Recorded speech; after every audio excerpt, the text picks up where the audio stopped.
There's no more doubt, folks. The Birmingham Stallions are the undisputed #1 team in the UFL after taking down the St. Louis Battlehawks 30-26 in a thriller in Birmingham this weekend.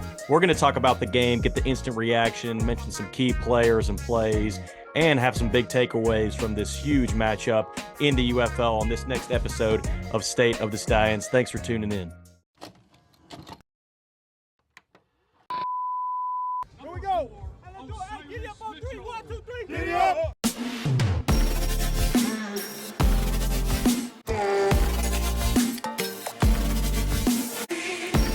You can feel the buzz when you're around this city. People have fallen in love with the Birmingham Stallions. Here we go. We're getting a little juice going.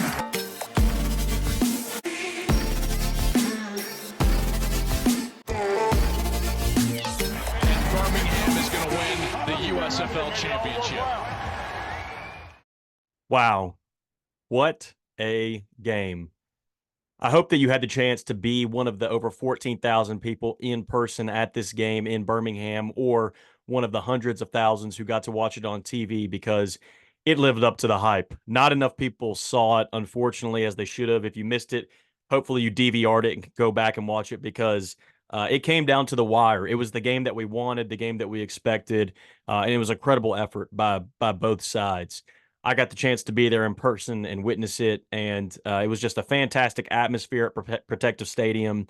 The largest attendance out of any team in the UFL this past week, whether paid attendance or actual attendance, and just a great atmosphere and vibe with, over 14,000 people locked into this game, cheering for the Birmingham Stallions. Despite what you might have heard, no, there was not a lot of people cheering for the Battlehawks. Although, shout out to St. Louis fans, especially those who did make the trip down. There was a great little contingent who came down for the game, and that was awesome to see. I think that's a great sign for the league. But it was great to have 13,000 or 13,500 Stallions fans there pulling for the team, and to see them get the win. And just want to quickly break down a couple of my key takeaways from the game, and then we'll talk about some star players. But my first takeaway was that the culture is strong in Birmingham. And what I mean by that is, one of the things that you've seen out of this team, not just this year, but in previous years, is that this is a team that knows how to win. And when you think about it, it's just so impressive because there's so much turnover in spring football. All of these guys, it's no secret, are trying to get back to the NFL. And the Stallions put more people in the NFL last year than any other team. So there's a lot of new faces on this team. I mean, if you look at the roster, there's a surprisingly small number of guys who this is their second or third year with the team. And certainly, those guys are huge. Can't say enough good things about them and the fact that we still have them. But when you look at the starters and some of the main guys on the roster this year, this is their first year with the team. But what hasn't changed is the culture. And the culture is such that no matter what happens, no matter what is thrown this team's way, they're able to stay steady, weather the storms, and find a way to win. I actually asked Adrian Martinez about it in the post-game press conference, because it's just something that's impressed me so much. Going all the way back to that 2022 championship game where the Stallions, it wasn't looking good at a few points. It seemed like, they were in trouble when Jamar Smith went down. Alex Magoo, at the time, the backup quarterback, came in. The Stallions were losing, didn't seem to have an answer to Case Cookis. It was a back-and-forth affair, but they hung in there. Despite the things that went wrong, again, they found a way to win. Skip was able to get them to trust the process, and they pulled out the W. And again, we could go through from that 2022 season to last year's 2023 season to this season, and it's the same sort of story. The Stallions had a very close, intense game with the Battlehawks, had some huge mistakes that could have easily spiraled and led to them, losing this game, or things kind of getting out of control for them. But they weathered the storms, they steadied the ship, and they found a way to win despite what happened. And so, shout out to Skip Holtz, shout out to Zach Potter, shout out to John Chavis, shout out to the players that have been with the team for multiple years, and the new players who have bought into the system. Skip Holtz has built something special in Birmingham, and we obviously won't have him forever, but man, we really got to enjoy it while it lasts, because he's really built something special for the state of Alabama. My second takeaway from this game was that the Stallions are clearly the best in the league, but they are beatable. And the beatable part, I think, really comes from some of those big mistakes. Obviously there was a missed field goal After that, there was a muffed punt, which led to a Battlehawks touchdown, which was a 9-point swing in a very short window that gave the Battlehawks the lead late in the game, which was totally unnecessary or could have easily been avoided. Obviously, there was the blocked punt at the end of the game that gave the Battlehawks a little bit of life with just 46 seconds remaining. So, despite the Stallions' best efforts to sort of sabotage themselves, they again found a way to win. And I don't know, Battlehawks fans might not agree with me, but I didn't think it was um, necessarily a question who sort of dominated the majority of the game. And if you look at the stats, it's not really much of a secret. I mean, the Stallions led the game in time of possession, total plays, total yards by a large margin, about 130 more yards per play. They had the same number of red zone touchdowns in attempts, but the Stallions had more passing yards. They had more yards per attempt, more passing touchdowns. They had more rushing yards, more rushing attempts, more yards per rush. They didn't have as many rushing touchdowns as the Battlehawks, but that was about it. And then they were 1 for 1 in terms of turnovers. So I think if you turn on the tape, if you watch the game, if you look at these two teams play, it's not meant to be necessarily a knock on the Battlehawks. I mean, I think obviously they're a great team. It was a close game. There's no denying that fact. They have an incredible offense with some fantastic playmakers. They found a way to score points. Jacob Sailors had an incredible game. McCarron had some mistakes, but he also had some really good plays, kept things alive more than I expected him to with his legs. They have some fantastic receivers. I mean, they put up 26 points on us, which is more than anyone else has, by about a 5-6 point margin. So they're a fantastic team. There's a very good chance we will see them again down the road. There's no denying that. But I think at the same time, you can also acknowledge, again, by watching the tape, by looking at the stats, by being there in person, that the Stallions were and are the class of this league. They're the best team in the league. But again, that doesn't mean they're not beatable.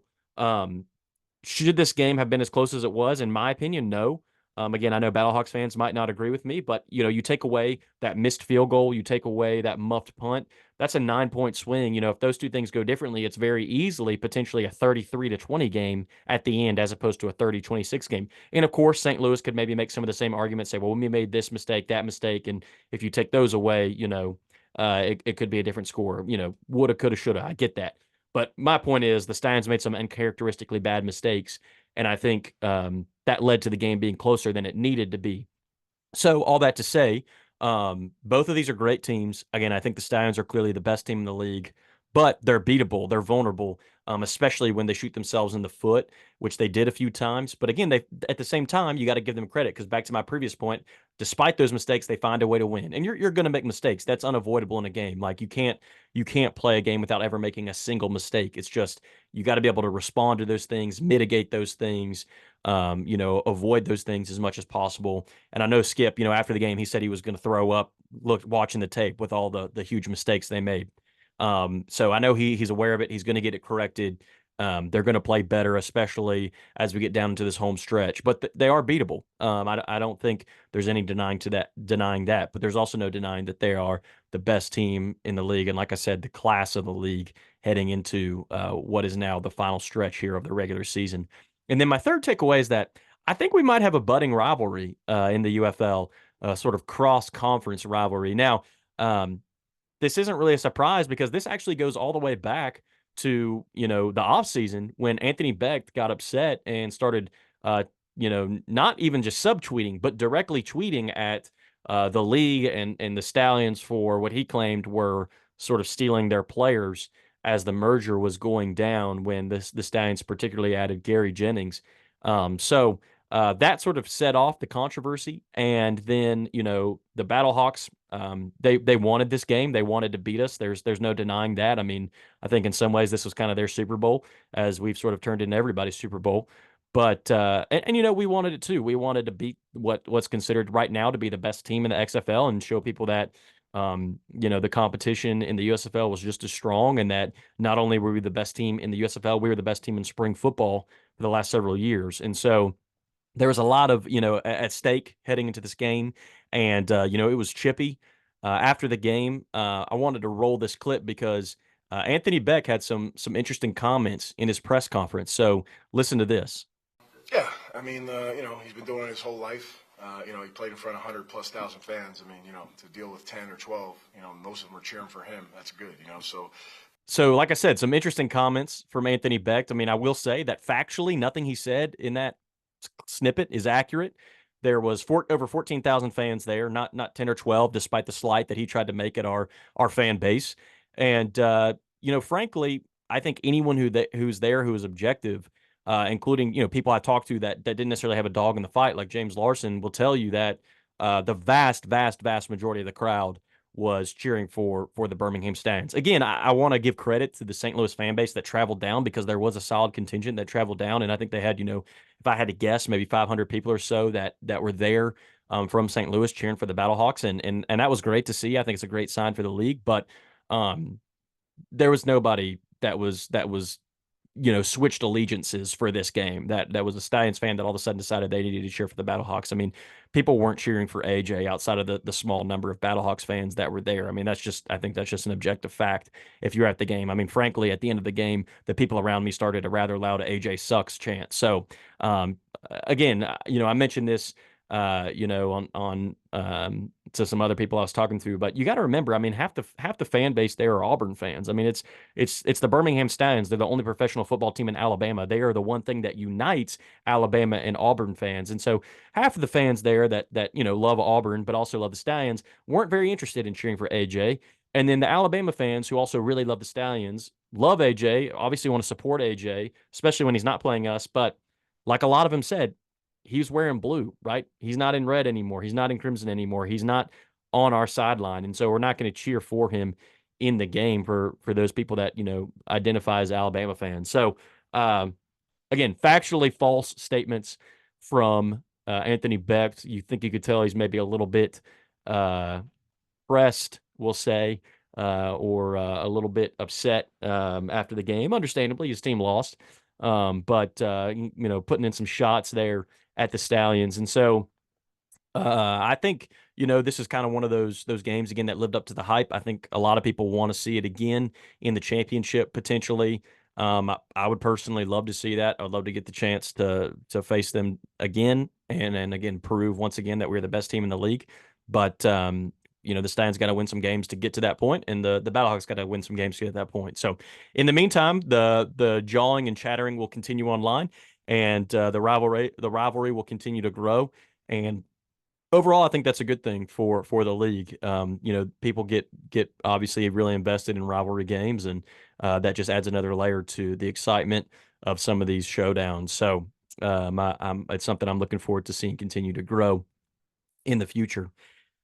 As far as my star players of the game, it was a tough decision deciding who to mention. Frankly, I mean, there was a lot of guys that were very deserving, and I kind of went back and forth on this, but some guys I could have mentioned. I mean, Kevin Austin definitely had a great game and stuck out. Marlon Williams again had another huge game. I thought Dondre Tillman was huge for us on the defensive side of the ball, but the three guys that I wanted to highlight for my one-star player, I wanted to recognize AJ Thomas, safety for the Stallions in the back end. He's had to step up with the injury and release of JoJo Tillery and become a starter alongside Kenny Robinson in the secondary. And I think he's been fantastic, and especially this game, he was huge. He was second on the team with 6 tackles, 4 solo. But he also had a pass deflection, a pass breakup. And what was huge was he had that opening sort of early game interception off AJ to really get us going, get that momentum, and lead to our first touchdown in the game. So I think in light of his performance, in light of what he's meant to the team in terms of stepping up, providing depth in the back end that we've needed with some of the things that have taken place with the roster, he really deserves to be recognized. So he was my one-star player. My two-star player, I'm actually, for the first time, going to give 2 stars to Adrian Martinez instead of 3. He could have been my 3-star player. He certainly would have deserved that. He have to recognize him, but I'm only going to give him 2 stars this week. He was great, I thought. 21 of 33 passing, 230 yards, 3 touchdowns, no interceptions, 7 rushes for 60 yards, averaged over 8.5 yards per carry, had a long of 21.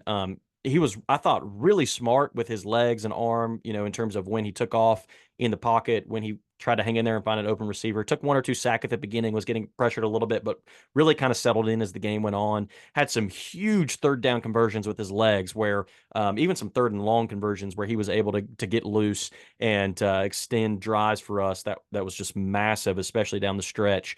Once again, was remarkably accurate throwing the ball. Very, very smart with his decisions, mistake free. Again, almost 300 total yards and 3 touchdowns yet again this week with no turnovers or huge mistake worthy plays. I mean, I think he's solidifying his case as MVP. If he continues to play like this for the next couple of weeks, I don't really think there's much of a question. He's on another level right now, and it's fun to watch. And honestly, Skip Holtz deserves a lot of credit. I mean, not to take anything away from Adrian, but Skip just does this every year. I mean, Jamar was a great quarterback for us in year one of the best in the league. Had a huge conference championship game where he was the USFL conference championship MVP of that game. And then obviously we know what Alex Magoo did last year, setting the league on fire, being MVP, getting a shot with the Packers in the NFL, breaking records, just being incredibly dominant. And then you throw a brand new guy in there this year, and Adrian Martinez, and he also sets the league on fire on his way to setting, records, being the MVP, dominating, despite he's not even played every single, game this season. So, incredible talent and then an incredible coaching to sort of maximize that talent. And Nebraska fans will attest to that. And if you don't know about that, just find one online and ask them. But my 3-star player this week, I'm gonna switch it up and for once not give it to Adrian, and instead I'm actually gonna give it to Kava Tazo. Talked about this a lot leading up to the game, but the Stallions defense, especially, there's been increasingly questions or concerns about the depth, especially the depth at linebacker.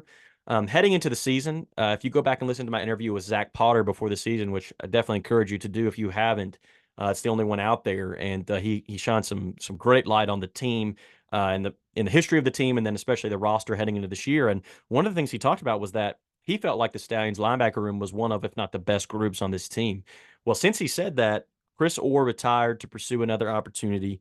Scooby Wright had a season-ending injury, which led him to retire. DeMarcus Gates had an injury that hopefully is not going to keep him out for the rest of the year, shouldn't keep him out for the rest of the year, but at least kept him out of this game. And the only really big-name guy left that we had was Kava Tazo. In the post-game press conference with Skip Holtz, he was asked about Tazo, and the one of the things he said that stuck out to me was he said, and then there was one, right? Talking about this linebacker room and how it's sort of been whittled down. And, Tez is an incredible player, an incredible competitor. He kind of had to sort of wait his turn a little bit because of the fact that we had Scooby, we had Gates. He wasn't necessarily starting at the beginning of the year. I mean, he's been getting a lot of playing time and seeing the field a lot, was a rotational guy, but he wasn't necessarily the guy or the starter. And because of some of these injuries and things, he's really become that for us, become kind of the anchor of the defense in the middle there. And this week in a huge game, he answered the call and really stepped up. And he had 7 tackles, which led the team, 4 solo tackles. He's one of the leading tacklers in the league right now. He also had the game sealing pass deflection, which was huge. I think just obviously in terms of the game, it was huge to seal the win. But also, I think for him, it was huge. One of the things that I know he's really worked on in terms of his game that I think that over the past couple of years maybe was more of a weakness compared to some of the other aspects of his game was his ability to cover the pass. And he came out of this week graded by PFF as the #1 guy in coverage across the UFL. And again, had that sort of game sealing pass deflection that won the game for us. And so couldn't say enough good things about him as a person, as a player, as in terms of his performance. Listen to Skip in the post-game interview, and you can hear him talk about what Tez has meant to this team and to this defense. And again, I don't think anybody, if you've been following him, is surprised by that.